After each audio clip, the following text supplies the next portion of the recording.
Come back, here is the next case study number 28 from CA Final Paper 3, ICI booklet on MCQs and case-based scenarios.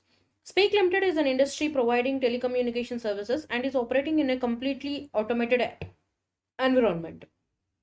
It uses software such as Call Data Record Package for capturing revenue from telecommunication services, HRMS package for processing pay of employees, and Sanchar Soft for capturing special transactions on franchisee transactions. All the software data culminate into a SAP software used for financial accounting and reporting. Speak Limited, as an industry, is subjected to various risks such as technology risk, security risk, operational risk, etc., which may prevent the company from achieving its business objectives. The entity may also be subject to risk pertaining to the use of IT systems. The auditor of the company during the course of audit has found the following issues. Issue number 1. Speak Limited has issued material for tower works worth rupees 30 crores on 10th of October 2019, and this entry made by the staff is approved by the assistant store manager and the store manager. The very next day, the staff who entered the data found that there is some clerical error, and worth and store worth only 29.8 crores were issued. He made changes immediately and the system accepted the same without the approval of assistant store manager and the store manager. Issue number 2. Speak Limited is showing a commission expense of 2 crores during the month ended 30 October 2019. The auditor has made an effort to understand the business process that makes up this financial statement line item as to how it is initiated, recorded, approved, posted, and reported.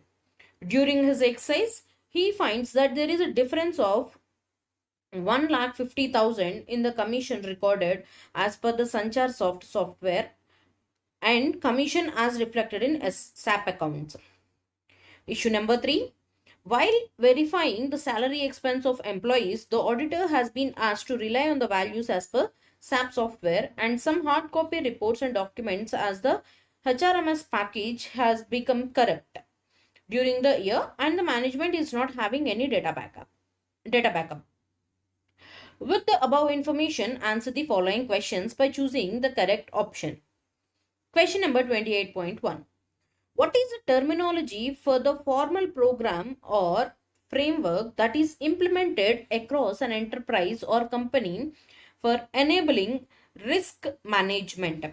It is the company is having whole risk that is taking care of regarding IT. It is an enterprise risk management. It is not particular to any particular division or so. So it is an enterprise risk management that the company has uh, in implementation. Okay. Therefore, option B is the correct option. If you have any doubt regarding these kinds of risks, please comment below. Anyways, these particular risk programs has already been discussed in study material. If you are unable to find, please comment. I will be helping you with that.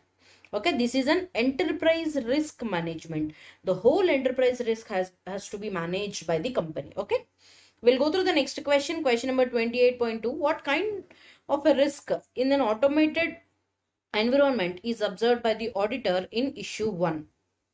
Okay, it is a risk. What is that issue 1? Issue 1 is speaking about store manager has altered the amount in the software, but the software hasn't asked for any particular controls, any particular approvals from the store managers. Okay, accountant has changed, but there is no approval from the store manager. So there is a fault in IT process, right? So this is a risk that is relating to IT process. While you are changing any particular amount, it should ask for the authentication from the respective persons, from the respective authorized persons. Therefore, it is not an entity level risk relating to governance, organization, and management of IT. It is a risk in an IT processes and the processes being followed in terms of unauthorized access. So there is no particular access that has been given, and suppose if you have no such access, no such controls over the persons changing the figures, then it will lead to huge fraud. Okay, so before an accountant changes the even if the accountant want to change the amount, then the system should not allow him and should ask him for the approval from the store manager and the assistant store manager. Therefore, it is a risk in the IT process and processes being followed in terms of unauthorized access. So option C is saying there is no material risk involved. Is that so? No. The risk observed. Option D says it is a manual internal control risk and not connected to any automated controls in the system. No, it is not an automated manual control. The procedure, the IT system, the SAP should not allow for unauthorized access. This need to be taken care by the management. So this is a risk in the IT process and processes during being followed in terms of unauthorized access. Question number 28.3. What is the kind of risk carried out by the auditor in the case of issue 2? What was that issue 2? Issue 2 is with relating to differences between the source and the destination, right? See what happened. There is a commission recorded in SAP accounts which has been taken from Sanchar software. Sanchar software, which is the source. SAP is the destination. So there exists a difference of 1,15,000. Sorry, 1,50,000 difference has been there. So what kind of a risk type that this is going to be?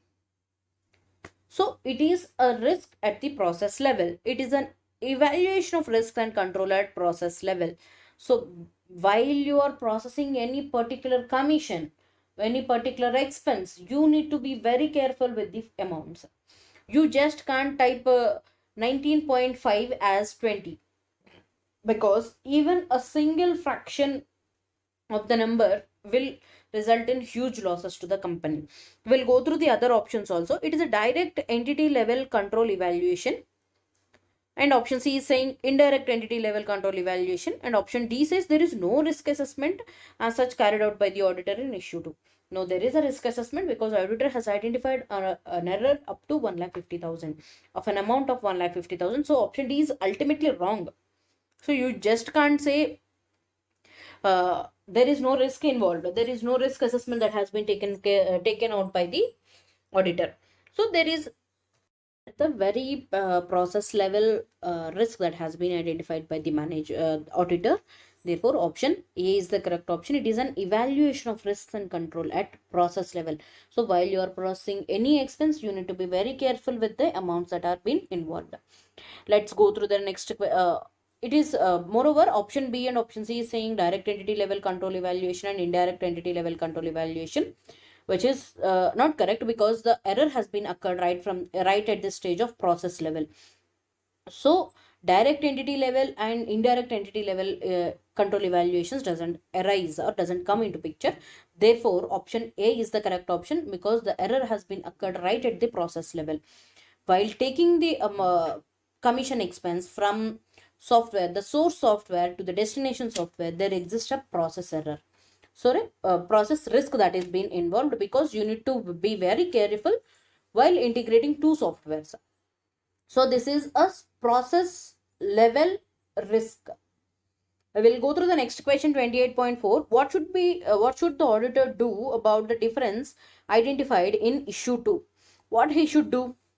He should carry out further queries, further inquiry whether any additional evidence has been there which has not been recorded in the source software.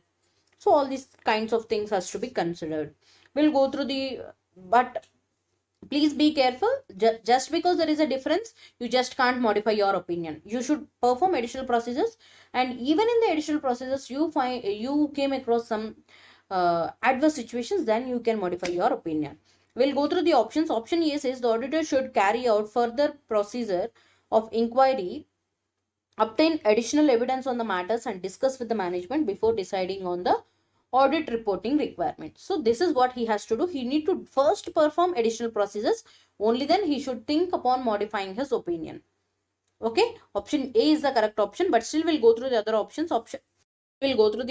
Option B says the auditor should issue an adverse opinion on deficiency on internal control directly as it is a clear difference. No. He just can't directly give his adverse opinion.